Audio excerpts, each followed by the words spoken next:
Continuando con la materia de derecho económico, estamos en la parte de la determinación por el sujeto de la norma, ¿de acuerdo? Con el mismo propósito de adaptar el derecho económico a una economía que supere los principios del liberalismo, pero en su aspecto específico de la libre empresa, surge el planteamiento de Lorenzo de Moza, el maestro de la Universidad de Pisa, quien marca el hito final de los Jus economistas del decenio de 1920. Escribe en su obra hacia 1930, pues conceptúa que el derecho económico como el derecho de la economía organizada, pero limitado a regular y controlar la vida de las empresas, sus uniones y conglomerados dirigidas a alcanzar el dominio del mercado. Moza concibe el derecho económico tal como lo hacen Singheimer y Clausing en cuanto al derecho subordinado a la economía. Pues en un principio el derecho regulaba las situaciones que originaba el liberalismo. Ahora, como fruto de los cambios, el derecho económico alcanza su propio contenido, cuando no está su propia existencia, en tanto sea un eficaz regulador de una gran economía. Menciona el autor en su libro que estamos analizando, Introducción al el derecho económico. El suizo Hu coloca a la empresa en el centro del mundo jurídico. Considera como derecho económico todas las normas de derecho público y privado que disciplinan. Rectius, o sea, disciplina. La existencia y la actividad de las empresas económicas centra la delimitación conceptual del derecho en la empresa. El sujeto de esta disciplina está dado por la empresa y las relaciones que se suscitan en ella, tanto en su proceso de gestión como en los actos jurídicos por los que se manifiesta el ejercicio de este frente a terceros. Vale decir que el derecho económico legisla y se orienta al universo de la empresa, tanto persona jurídica en la excepción del derecho y en cuanto acumuladora de capital y control, y en sentido económico. Kirali considera que la empresa debe constituir el punto de partida para esta rama. Moore y Oliviera critican a Hugh. El último afirma que es preciso advertir que el sujeto del derecho económico no se agota en la empresa exclusivamente, sino también abarca regulaciones de otras actividades económicas de servicios, por ejemplo. Gaskell imagina esta rama como el derecho de la gestión y dirección de la empresa industrial y lo identifica sustancialmente como el bien, señala Murena Arango, con el derecho mercantil. De esta manera lo insinúa como un derecho del empresario frente al derecho del trabajador, que vendría a ser un derecho de clase, propiciando una configuración clasista de ambos ordenamientos. Kirali adopta una concepción más amplia. A nuestro modo de ver, dice, para dar una definición del derecho económico, es preciso reunir los elementos de la teoría objetiva y de la que solo ve un método en él.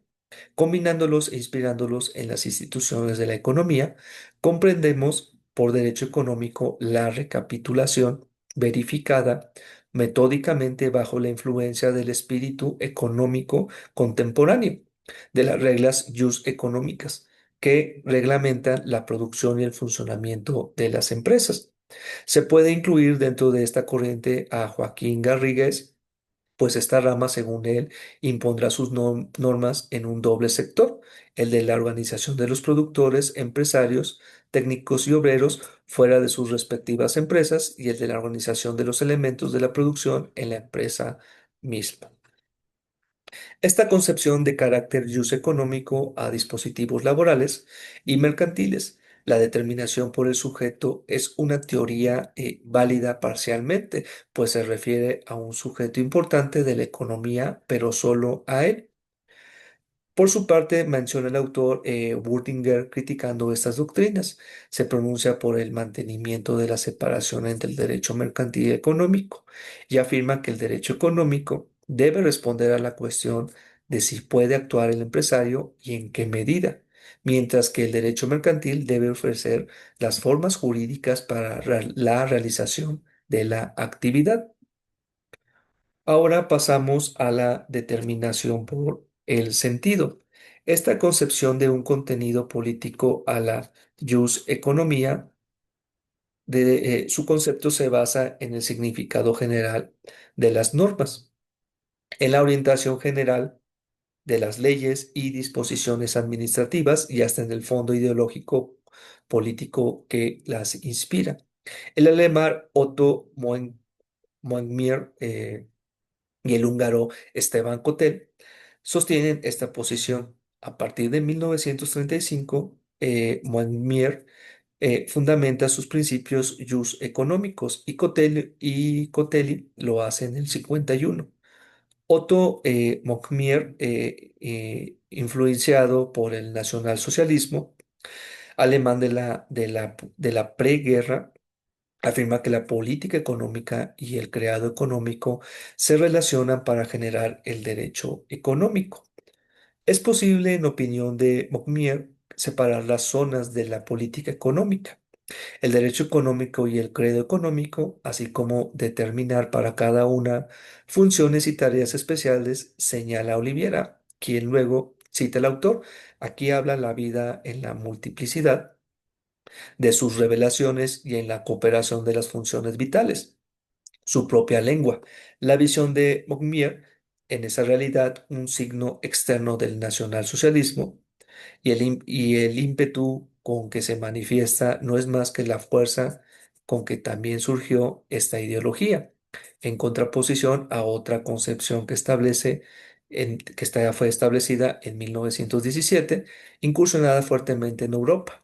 Para esta corriente son inseparables la política, el derecho y el credo. Juntos expresan todo el acontecer económico. La política toma sobre sí la dirección de la economía, del modo que resulte necesario el interés de la situación política del pueblo. Pero aunque la política económica tiene la conducción activa en todas las zonas de la vida económica, otros impulsos vitales y fuerzas de conformación, en alianza con la política económica, crean con ella la forma de la economía nacional, sin ser únicamente una función de la política económica. Una de estas fuerzas de conformación es el derecho económico. A él incumbe la tarea especial de asegurar la esfera del derecho en el campo de la economía y eliminar de él la violencia y la arbitrariedad. Este planteamiento está basado exclusivamente en una ideología jurídico-político.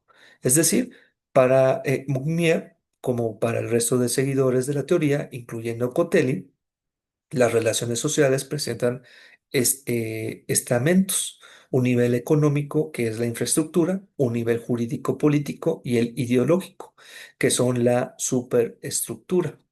Este último nivel, compuesto por dos aspectos, refleja una nota común.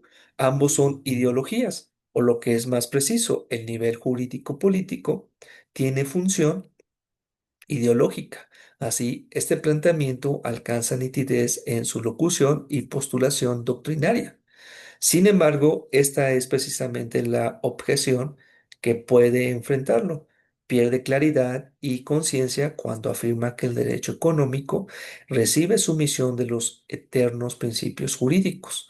Oliviera critica esta postura al señalar que el criterio de Beaumier, que aparece nítido cuando lo refiere a la seguridad y el orden, se oscurece luego definitivamente cuando, a modo de aclaración, afirma que el derecho económico no regula las relaciones económicas como una suerte de la policía jurídica para la conservación del orden, sino que recibe su misión de los eternos principios jurídicos que nacen de la voluntad de autoafirmación del pueblo. Esteban Cotelli también afirma que las ideologías sirven como apoyo y aplican el contenido y sentido del derecho económico, pero va más allá cuando señala que no es el único fundamento, sino que hay otros valores como la justicia, eh, la igualdad, libertad y equidad. Considera que la justicia no puede tomarse como único punto de referencia para el mundo jurídico. No puede tomarse como único referencia, por lo tanto, para clasificar al derecho hay que apoyarlo en un gran número de ideologías. La ideología económica inspiraría y conceptuaría al derecho económico. Cotelli describe el contenido del derecho económico examinando cada una de estas etapas del proceso económico como parte de esta rama especializada.